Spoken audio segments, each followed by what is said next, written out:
In this video, I want to respond to a question I got on another channel by Maggie. Thank you, Maggie.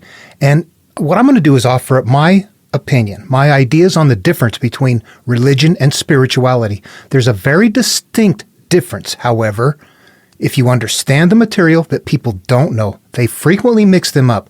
I will hear religious people who are spouting religious things using the term spiritual when they're not doing anything spiritual. They don't know the difference. What they're doing is based on their emotional feelings, not on anything spiritual.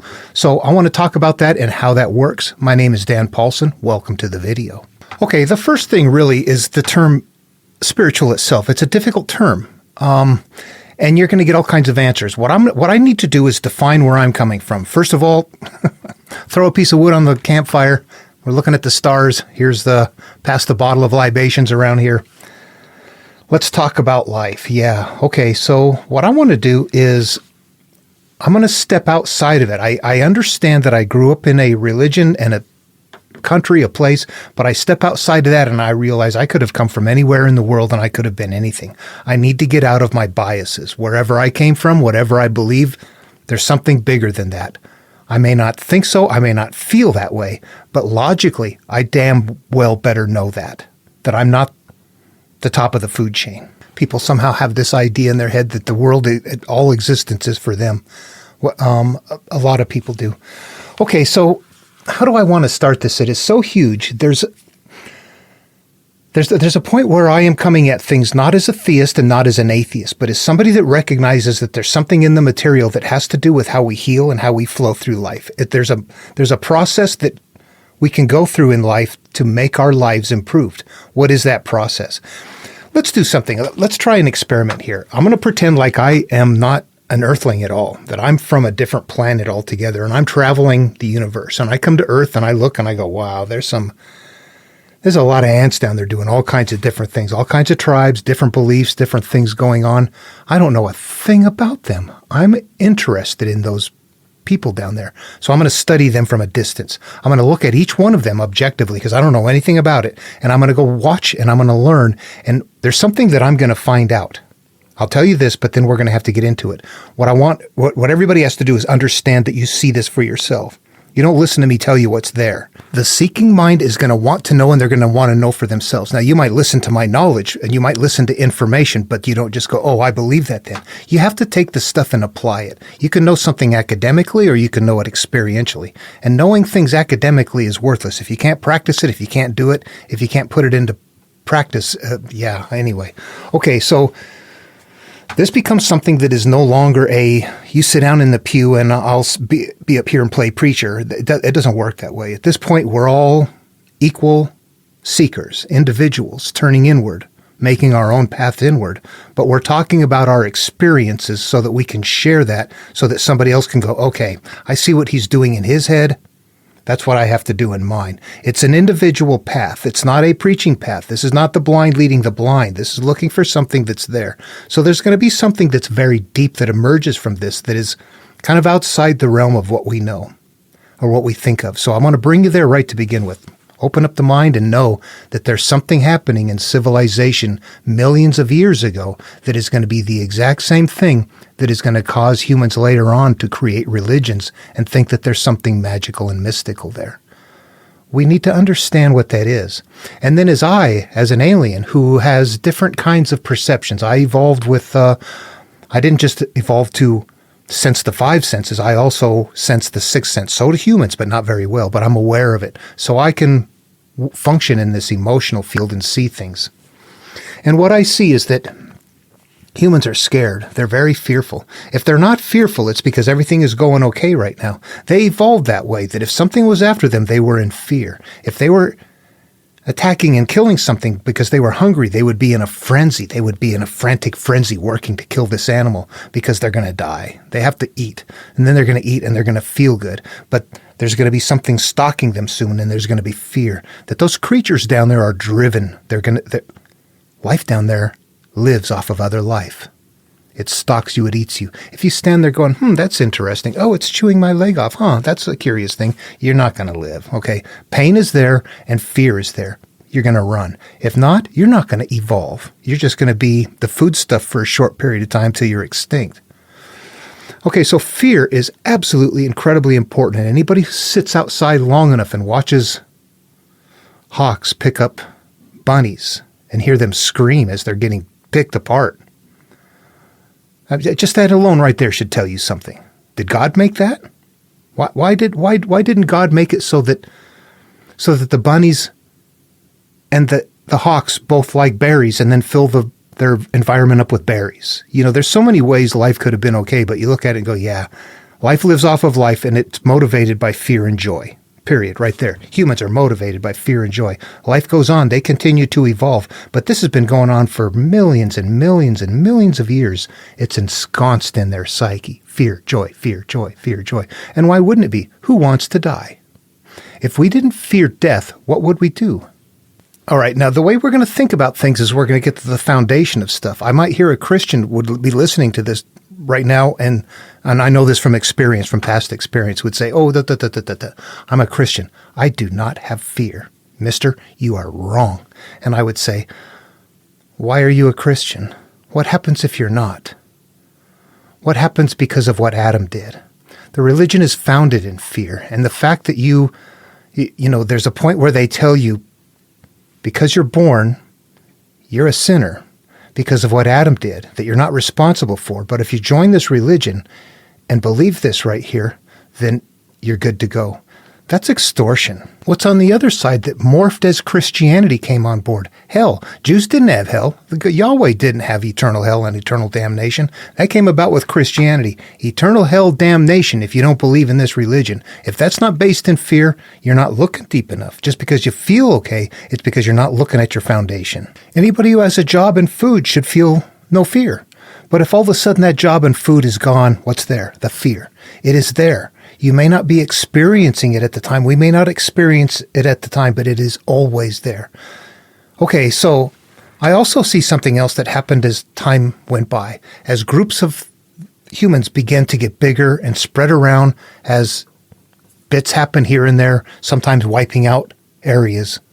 Weather got bad. The earth is, going through its evolutionary changes. But at some point, things are moving along enough to where there's different groups evolving in even different areas. They're optimizing their evolution in different environments. And so we have and they're developing languages in different places. But we've obviously spread around enough that there's been human life on planet Earth for a long time that operates that way. But not only, so when we evolve to operate. What do we need? We need our five senses. We need to operate in the physical world. That's where we evolved. In the universe, what we see that is physical is like less than 1/10 of 1% of the entire energy of the universe. The vast majority of the energy of the universe that is there, we do not interact with it. It's there, but we don't interact with it. I mean, we can turn on radios and tune into things, and you hear all kinds of weird stuff out there and things going on. We don't interact with it. It's not a danger to us. We don't need to. We didn't need to evolve to be there. We're a very small part of what the universe is going on. It's a big monster thing, and we're just a little bit. But we also evolved. What I can see from my perspective up here is a couple of things. First of all, they're not all the same down there. They've got different brain types, and their different brain types are set up in different amounts that are optimized for certain things. There's a big group of people in the middle. The betas, the baby engine, the hunters and foragers, the ones who honestly don't distinguish the same as the others. Their job is, if anything gets in from the outside, it's a threat. Don't process anything. We got women, we got children, we got ourselves. You just treat anything coming in like a threat. They didn't develop the capacity to distinguish friend or foe. If it comes into their area, it's foe. Foe. Okay, so there's a lot of brain types that are like that. They go on into civilization and they can't function that way, but they do other things. They burn pallets. They shoot stuff up. I don't even want to get into it. It's too easy to just, you know what? In my life, I have met people that say, hello, how are you today? It's a pleasure to meet you. And I've had people say, well, that was a stupid fucking thing to do, you dumbass. What the fuck you doing in my way? Those are different brains, period. There's different brains. Some are not as functional as others. They're optimized for different things. All right, there's a point in time where this is exactly what you want. Now, the seeking person is going to be what? It's going to be the introverted person that has more sensitivity. You can see more. You're more connected to something else. There's one more field going on down there besides those 5, and that's a field of emotion. We have the eyes to see energy. We have the ears to hear energy, the mouth to taste, smell, touch. Central nervous system senses energy fields. When we get together in worship and everybody feels uplifted, that's a shared field. When everybody gets together for protest and they do things worse than before, that's a shared field. When we get together and be with somebody and we have this connection that's like, oh my God, this is, whew. You can feel it now. That's a shared field, or fields that are there available at all the time. There are ways we can move into and out of sensations. But so what happens then is I look down there and I see this group that instead of it being everybody the same, there's a bunch of people that are like this to protect the baby engine and the hunting and foraging. There's the alphas that are in charge of all of it, all male and female alphas both, and people doing their bidding. On the outside, there's these introverted, highly sensitive people that can't stand it in the group. Your job is to be the first line of defense. Not only are you the first food, but you're the warning of everybody, and your sensitivity is higher. But you sense fear. Yeah, I mean, it's like if something is sneaking up on you, you feel it. And you're going to err on the side of danger too. If something's rustling in the grass, you don't know if it's a lion or a rabbit. You go. And you're going to share and we're going to share this field. And when this field is strong and danger and it's fear, you want this group down there to not have to look up and go, what is going on? Do I need to feel danger? You want them to just suddenly sense fear and go. That's the best way for that human to survive at that time in humanity. For it to sense this fear and sense this joy and just react and respond to it. And some, like us, were like the perpetrators of it because you're the most scared. You can't stand it in the group, so you have to get to the outside. So you're the one the lion's coming after. You're watching, and you have a bigger field of awareness. So I see that in that group down there, that there's different brain types and there's different capacity to sense a field that they're not aware of today. That there's an emotional field that they're sharing, and that magical stuff happens there. When I heard Larry's dead from my brother long ago before I found him, it's because in that field, he called out to me as he was passing. He was just outside. But I couldn't perceive it. But somehow my mind became aware of it in our closeness and in the proximity of it and the intensity of it. And the words Larry's dead came from my brain. So the magic of it begins to emerge as something that looks like a natural process that would be built into humanity. There's something else to describe that's a very important function of that group for survival, incredibly important, that is going to haunt the hell out of them later. And that is that you remember where every piece of danger is.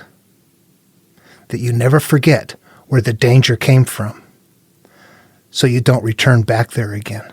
That is going to haunt the human brain later. It was important to survive. Last time we went into that valley, 5 of us got eaten. Don't go there again. Lions live there.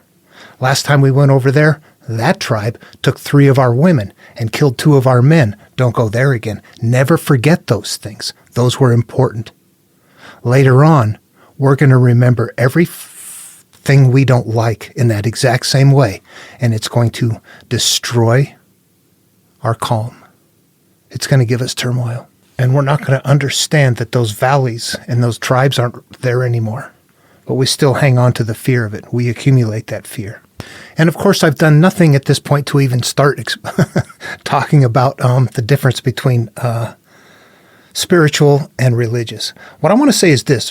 Right now, I would classify it this. Religious is looking outward, spiritual is looking inward. But that too many things are classified as religious that shouldn't be. Taoism and Buddhism do not function anything like the Abrahamic religions at all. They should not be under the same umbrella as religions. One of them looks outward to the supernatural. One of them, even though it uses supernatural components in the carrying shell, its purpose is to turn inward for an inward healing, to seek emptiness. That's going to emerge in verbiage with Jesus in Blessed are the poor in spirit.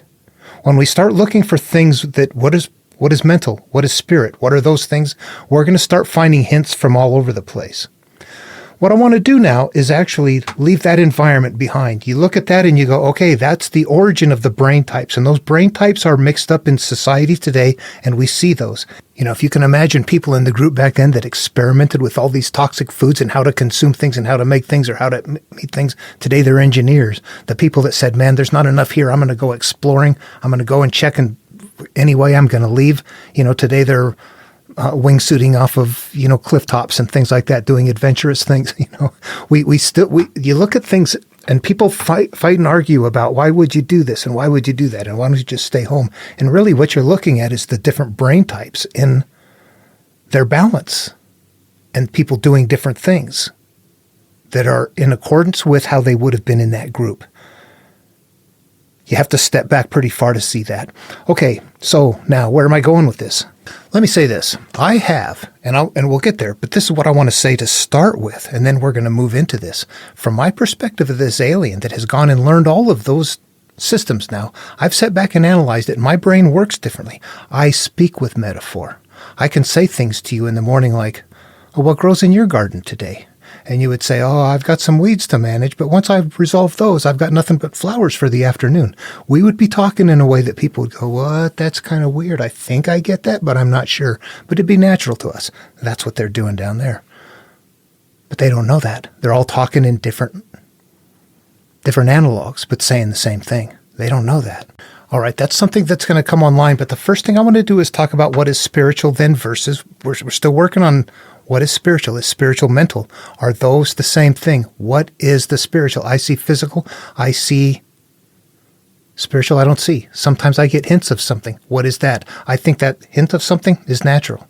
That happens and that some people get it more than others, but that everybody gets it a little bit. And there's times I will sit here and go, this happened a couple months ago. My wife and I don't eat pizza. Not very much. I used to a lot. I just quit for a while. But like a couple months ago, I was thinking, I'd really like pizza. And she mentioned, why don't I order a pizza? They become things like that. It's like, oh, that's magical, but it's benign. Who cares? It doesn't change the world. It just shows you that there's a connection there.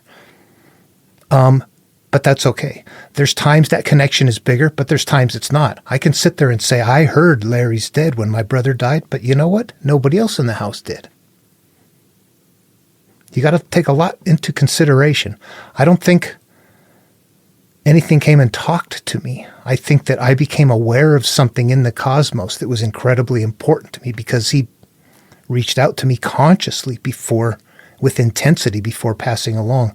But that it just did. I was a 9-year-old kid. It didn't come properly. But it comes at that time in life where the deja vu and all those things are happening. What happens? That dissipates after a while, doesn't it? We begin to live through our memories. We lose contact with something. There's something going on that we can look at in our own lives. If you look back, you'll say, when I was a kid, all these magical things happened. The more time went on, the more they dissipated. But what are we doing? We're just beginning to live through our memories, our perceptions, and putting away, not just that, we're also putting away experiences that are unresolved, things with shame. Think of something. Is there anything that you harbor that you wouldn't want to talk to somebody about? That's it right there. But at the end of the day, there's something very important to analyze. On the starting end, like between me and my brother, there's Larry and a brain. On the receiving end, there's me and a brain. And in between us, there's an energy field and I know that we can transfer or that we can experience emotional exchange in that field through the central nervous system. And it seems to me that as time has gone by and,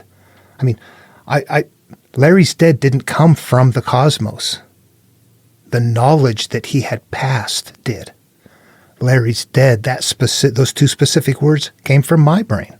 That's the easiest explanation. That's a brain-driven energy transfer system right there without having to add more into it. Why put entities in between? Yeah, there's no reason to. It would work without it. And the field, is not audible, visual, any of those. It's what? It's emotional. And the antenna, whatever, the eye, the sensor, the receptor is the central nervous system, how we feel. You radiate and you receive by feeling that, and then it goes up into your brain. But then it comes in, it seems like it comes, since it doesn't come through the five senses, it looks like magical. It's like, where did that come from? You know what? I think it comes from right there. We just don't pay attention to it. Here's an analogous example I can think of. Imagine you were in a group of people, a big group of people, and one of them just started humming. One tone like that. And then someone else joined in.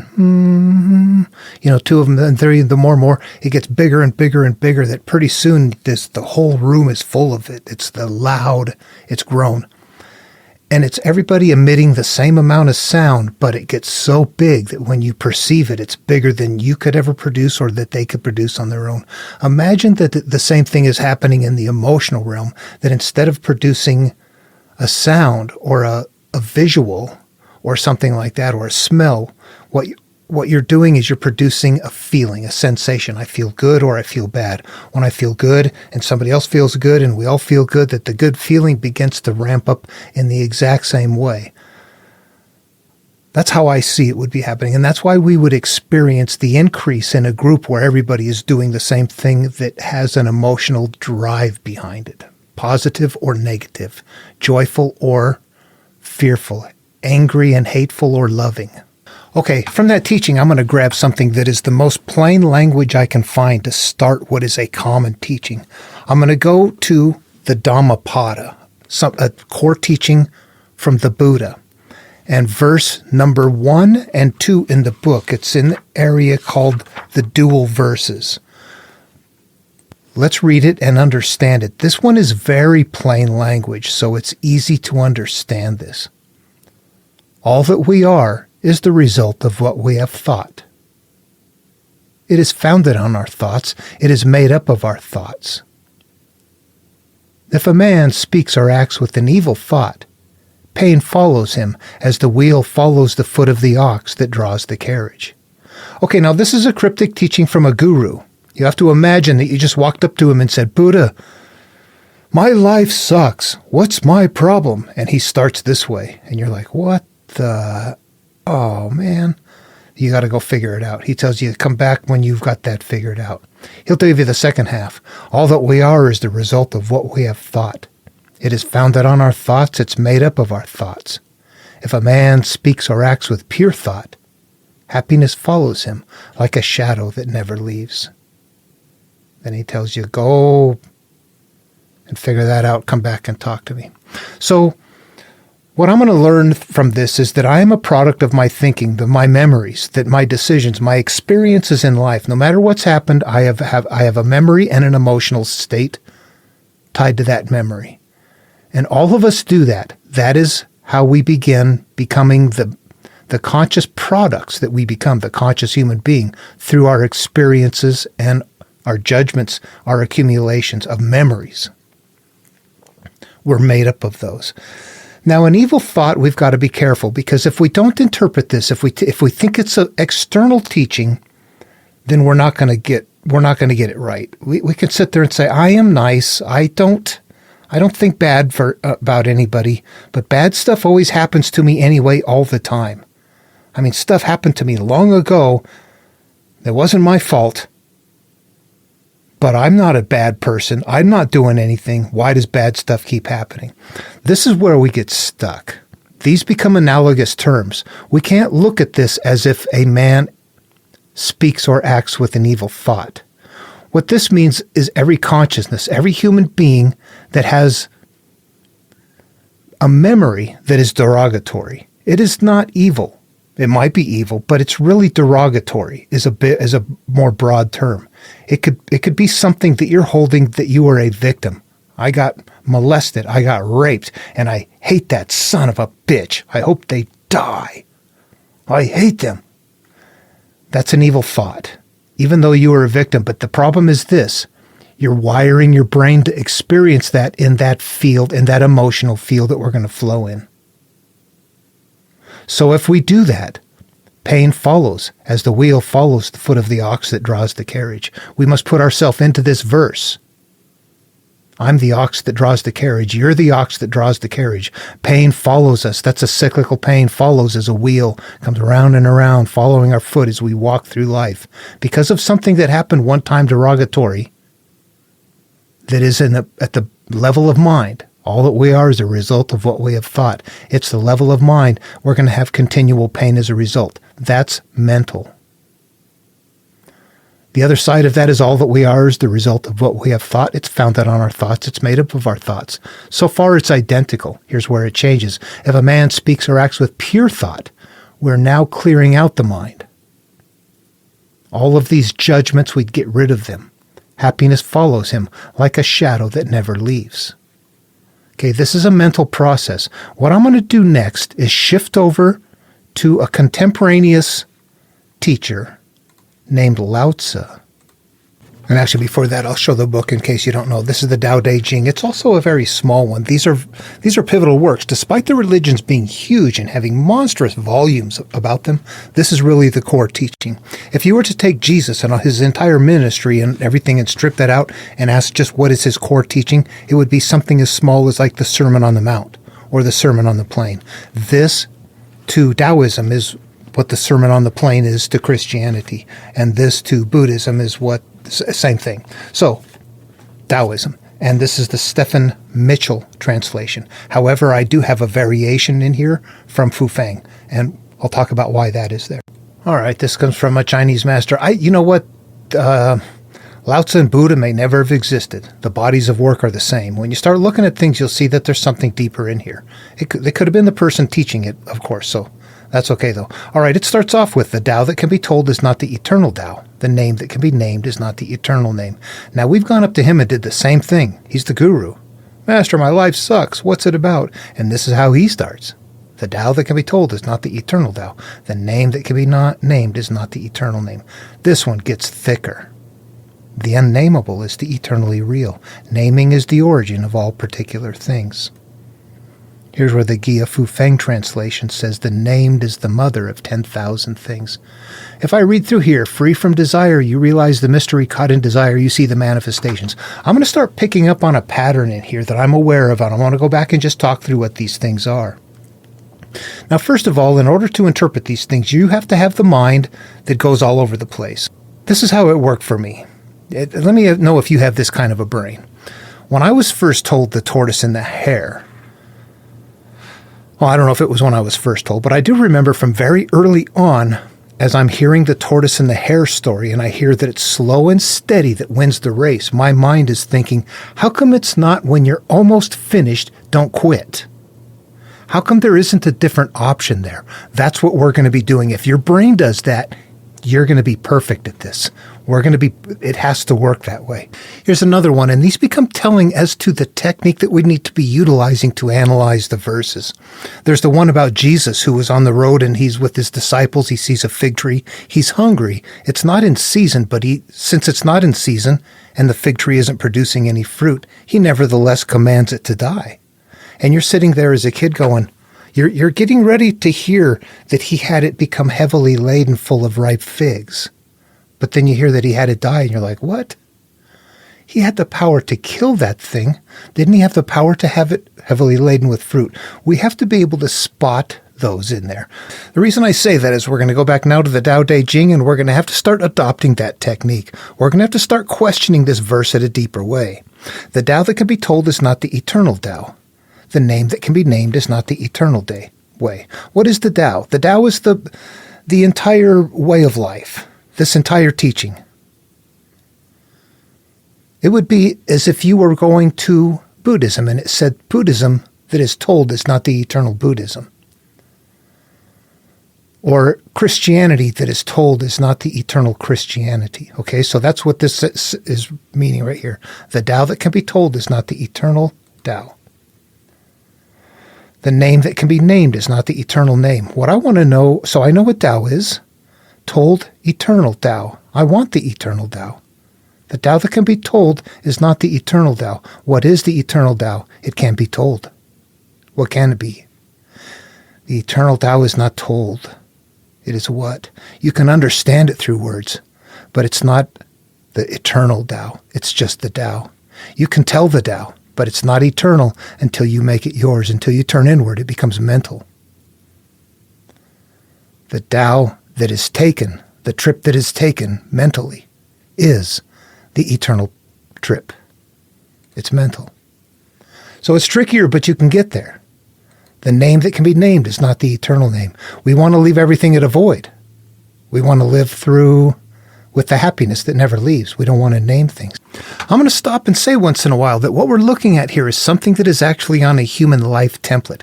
We're going to be mental products, and the unnaming right there, the very next step, this is us at infancy. When you are what? I have not even begun to develop enough yet. We're going to start naming right away, but in this right here in the beginning, this is us. We're born. We're going to be mental products, but we start as a void. I was circumcised. I got no memory of that. I don't remember much until about the age of 5 or so, and then spotty up to a point. The unnameable is the eternally real. That's it. It's in our mind, the unnameable. What am I experiencing and judging in life? Naming is the origin of all particular things. That right there is me having an experience. I named it. I like it. I don't like it. I hate it. I'm ashamed. I'm happy. All of those are naming of the all particular things. This is about me and my life. Gia Fu Feng translation is important because guess what?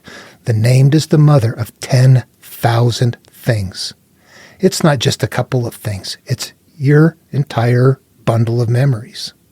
We become our pile of memories. Free from desire, you realize the mystery. Free from hanging on to what we have named, we realize the mystery of life. That would be equivalent to Buddha's with a pure thought, free from desire.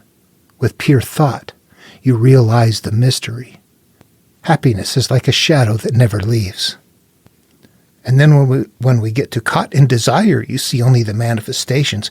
Caught in what desire? Caught in what you have named? Caught in what you're hanging on to? You see only the manifestations. That would be the same thing as having an evil thought and then a wheel following you. Caught in desire, the evil thought. You see only the manifestations. Manifestations. Repeated. Pain. Cyclical. Pain. Cycles. Yet mystery and manifestations come from the same source. That's the source we come from. As we live through life, the bad and the good things keep happening to us, even though the experiences are in the past. They're going to keep getting triggered. The source is called darkness. Darkness within darkness, the gateway to all understanding.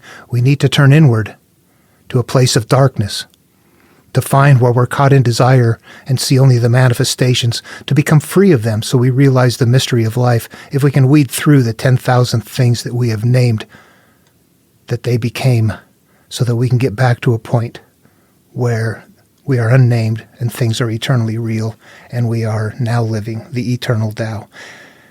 It's mental. Naming is a mental process. It is saying, I have had this experience and I think this about it. That's naming it right there. That is what the 10,000 things are. If you're interpreting it from Jewish material, that is what the sands on the beach are, the stars in the sky. All right, so what I want to do is talk a bit before we move on to the religious version where we get into spirit. Does spirit mean the same thing? I'm making this link up so far, building up how it works, how the supernatural seems to work, how it is all natural, how the brain works, how it would normally be a mechanism. It's very simple, but it's very strong in remembering fear and what not to do.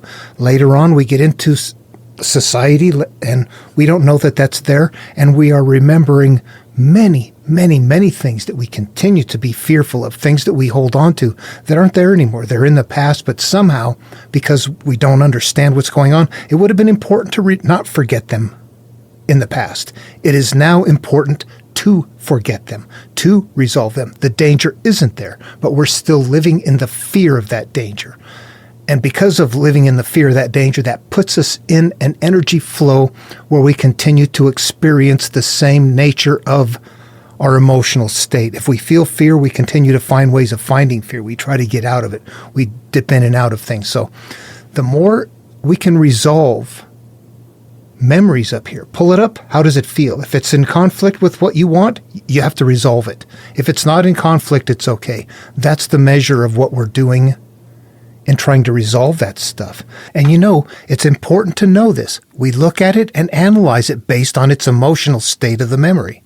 When you remember it and you pull it up, how do you feel about it? That is how it's residing. That is how it is stored. And when you're not thinking about it, when it's not pulled up, it is nevertheless back there ruddering you around. It's just not online yet. It's still playing. There's all kinds of things playing all the time. It just depends on what screen you look at any given time. So all those things in the background, you put them away and think, if I hide them, they're gone. Yet ask yourself, why does stuff keep happening over and over again? That stuff you think is hidden, it's there working. You don't know it. It's a leash. And you know what? I'm going to admit to some people who say, you know what? If you focus on the right thing, you will move that way. That's true. But I'm going to tell you this. That's what the DVD, The Secret, says. Tell you to focus on what you want and ignore what is the impediment. Where material from antiquity tells you to rid the impediment. So I don't go with new modern stuff saying forget that. I go with the old stuff saying you remove that and what you want happens automatically. You're trying to get something while you're dragging anchors.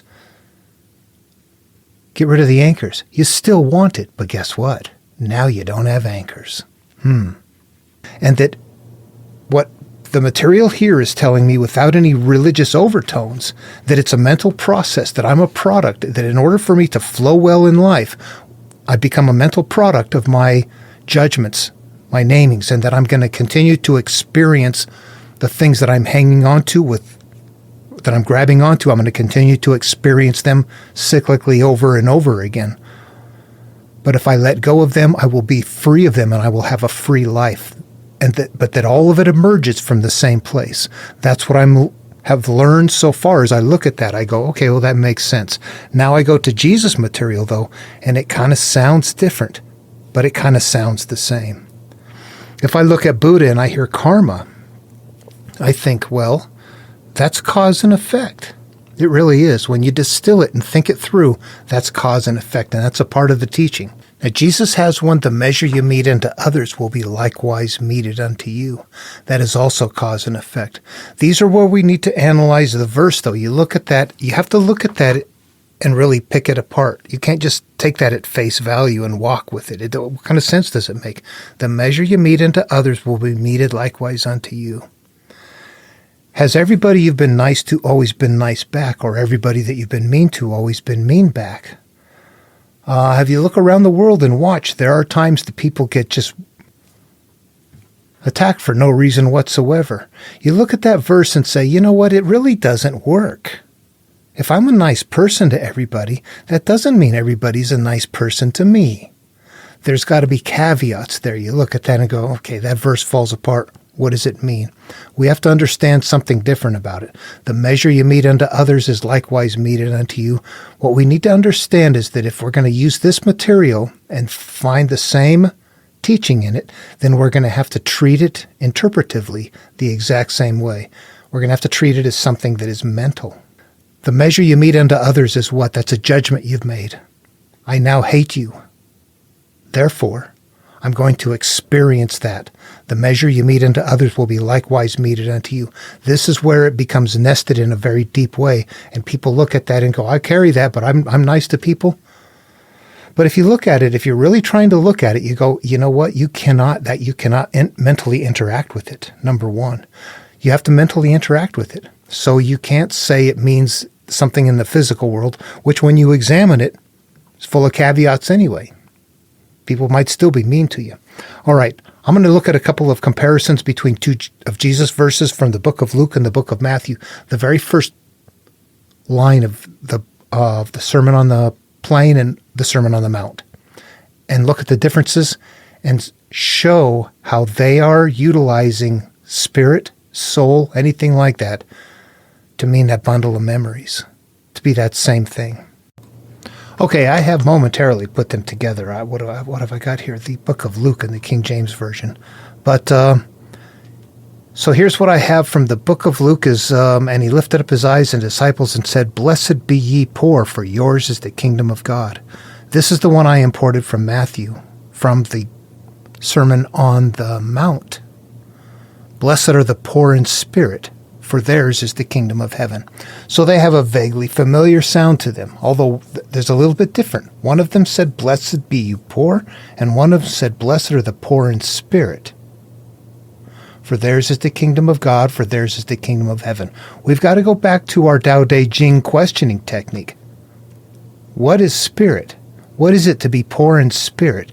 What is the kingdom of heaven? Kingdom of heaven sounds good. Poor in spirit, what the hell? I don't like the sound of that. Blessed are you poor, for yours is the kingdom of God. You start looking at this and going, whew, this is some really, I don't know what to do with this. I'm going to worship Jesus like the Christians say, and I'm not going to follow him. He's too complicated to understand.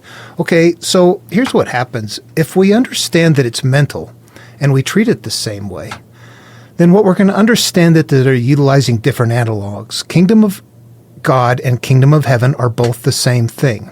And it would be like Jesus' kingdom of heaven within, nirvana, inner peace, whatnot. We're always looking for an end goal, and that's a mental inner peace. Kingdom of God is going to be that mental inner peace. We've resolved things. We're not sitting there living in turmoil and mental conflict, in a frenzy, in a mental frenzy, trying to put on a smile. Poor in spirit. What's a spirit? What's poor? Poor is devoid of. Poor is not monetary in this case. It's spirit. It's not a monetary thing. What is spirit? Spirit is what I live through when I'm not paying attention. Think about it. If you are asked to interact with your spirit and make it poor, how do you do that? You can mentally interact with your bundle of memories and make it poor. And that suddenly sounds like something global. It sounds common now. It doesn't sound like anything special. The carrying case sounds a lot different, but the core teaching is not. That's what emerges in the background. When I'm sitting there and my mind is in a tizzy and I'm thinking about all of the things that have gone wrong or that are coming up that are problems, things that aren't working out right, that is not poor in spirit. That is a very full in spirit. And that is not the kingdom of heaven. If I want to find peace, this mental inner peace, I have to become devoid of that bundle of thoughts that come from Buddha and Lao Tzu. It just sounds so much different. You know what? Let's consolidate them. I've got 4 up here that are identical now. 2 are from Jesus, 1 from Lao Tzu, and 1 from Buddha. These are all the same thing. Blessed are the poor, for yours is the kingdom of God. That is devoid of in your mind. Yours is happiness. Blessed are the poor in spirit, for theirs is the kingdom of heaven. Same thing, spirit, yeah. We assume poor spirit up here. We know without anybody telling us, make it mental. Don't wait for somebody to say spirit. You know it's hidden in there. So this could have said, blessed are the poor, for theirs is the kingdom of heaven. Saying in spirit is kind of a help. That's a jump. That helps us figure it out. Anyway, we get that happiness. We're devoid of those things. Free from desire, you realize the mystery from Lao Tzu. Blessed are the poor in spirit, free from desire. Blessed are you poor. Kingdom of God, realize the mystery. Buddha, if a man speaks or acts with pure thought, free from desire. Blessed are the poor in spirit. Happiness follows like a shadow that never leaves. You realize the mystery, the kingdom of heaven. Okay, what do I say at the end? I am my alien self out here going, okay, I got what's going on down there. I see what's happening. There's a big background something going on that's a pathway out that's going to help people. But most of them down there can't figure it out. They're not going to. They're so tribal that they're going to maintain the religions. But the religions are very artfully done in a manner that at any point in time from anywhere in the globe, somebody could take that material, turn inward with it and say, oh, I've entered the narrow gate. I have whatever, however it works in that manner. They become pathways to inner peace. The story of Jesus is a monomyth. If you were to look at where the monomyth is in its broadest sense, where he crosses the threshold and goes into the desert, where he goes through the baptismal and then goes into the desert. That's crossing the first threshold. When he is resurrected, that's crossing that's the exit threshold. So everything in between there is the monomyth, is the adventure. Anyway, I'll put that out there. So what I want to suggest now is that you just look at it yourself, look at the material and ask, what are they doing? Does it mean mental? Does spirit, when somebody says spirit world, supernatural, all that kind of stuff, what are they talking about? And I think what I'm talking about here, if you explore it, there is something there, but all of it is mental. It's all based in mental processes. It's all based in natural processes. And it's been talked about. And if you resolve your issues, life gets better. We're told that again and again, that if you let go of things. Jesus will have it in a repeating motif about clearing the mote out of your eye. It's the eye of perception. You see things through that eye. Rid of that's becoming poor in spirit. Get the mote out of your eye. Resolving the odd against your brother is the same thing, becoming poor in spirit. What is that? When you remember you have odd against your brother. There's this rolling process going on that when you understand, it all plays out in the psyche, and everything has to be treated the same way. Every story, every verse, every whatever it is, little tidbit of teaching in there about a cup or wine and wineskins, jackets and patches or anything like that, all of those are little blocks of something that need to be mentally interactive. Treat them all the same way. I'm the wineskin. Wine is life. I'm the jacket. The cover is the shame I put over it. All of those are going to start working a certain way, but you have to understand they come from the human and they cause us to live life a certain way. But in order to interact with the magic of life, you have to do it through mental interaction. You have to say, I feel so bad about this, I can hardly even think about it without shaking. You got to resolve that until you go, what the hell was I? Why was I hanging on to that? You have to find a way to get there, and not many people are. It's just, you have to realize that right there is sucking the life out of you. You have to become bigger than that. You got to understand you came from a high place, then we have life experiences and we live through those experiences mentally, and we want to get back to the higher self. What we have to do is understand that we've allowed our brain to become products of this. This is our garden now. And all of these things that are emerging from us all the time creates our life experience. And if we don't have a good life experience, we have to interact with the seeds in the garden, the memories that we have. We have to find ways of pulling them out, which means I have to get rid of this shame. I have to get rid of this hatred. I have to get rid of this somehow, because those are the emotional seeds that continue to cause my life to have those re-experiences. And when it comes down to looking at the material and saying your life sucks because of all the things that happened to you, but now it's time to take personal responsibility for it, you just lost 99.999% of everybody. Because it's just so hard to understand that your continued life is happening because of what you're carrying. It's not your fault. But when you know that's what's happening, if you don't interact with it, life's not going to change. So it's mental, no matter what, anywhere you go.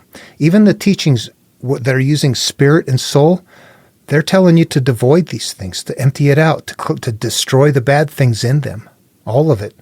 If you look at it deep, you'll see that it's all relative to minds and experience.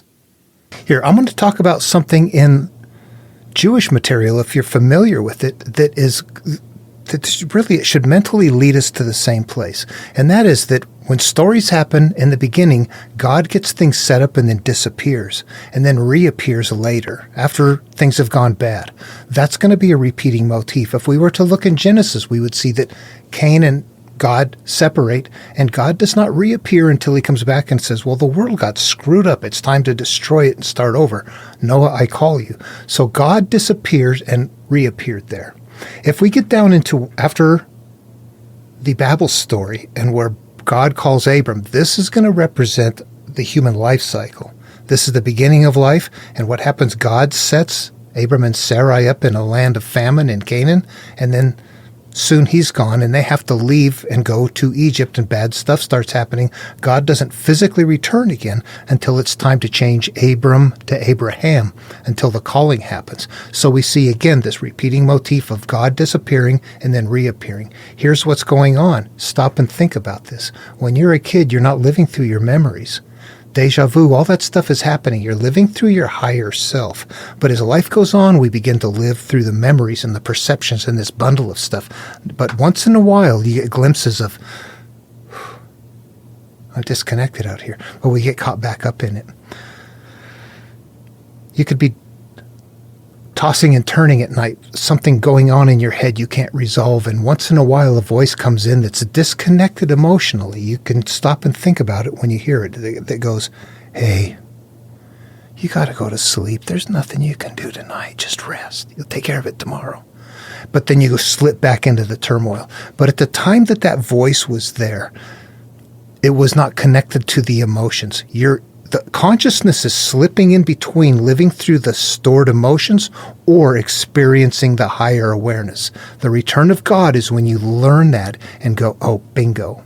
That higher awareness is me. That's when Eckhart Tolle is sitting there. When he tells his story, he's sitting there in bed that can't live with himself. He's like, I'm considering suicide, and he's questioning and saying, I can't even live with myself. But he begins to realize, you know what? I'm having an internal dialogue in here. There's a bad part of me and a good part of me. Who can't live with myself? That's it right there. That's the same thing they're doing in antiquity. That's why God disappears and then reappears. That's the disconnection in the higher, the reconnection of the higher awareness. Where does that happen? That's God up here. It's mental. It's all mental. When you interpret it, if you don't make it mental, you're going to be stuck waiting on something supernatural. When in all reality, those supernatural stories are carrying something that is mentally interactive if people can figure it out and let go of the fantasy part of it. All right. Hope this was helpful and interesting. I know it gets big, but I think there's no way to describe this without seeing the big picture. In our day and age, we really don't spend much time understanding things. We just give me 10 minutes, and if you can't cover it, then it's done. So that's a shame. But I know that you have to be interested in the material to sit through it as well. So, all right. I hope you made it. Take care.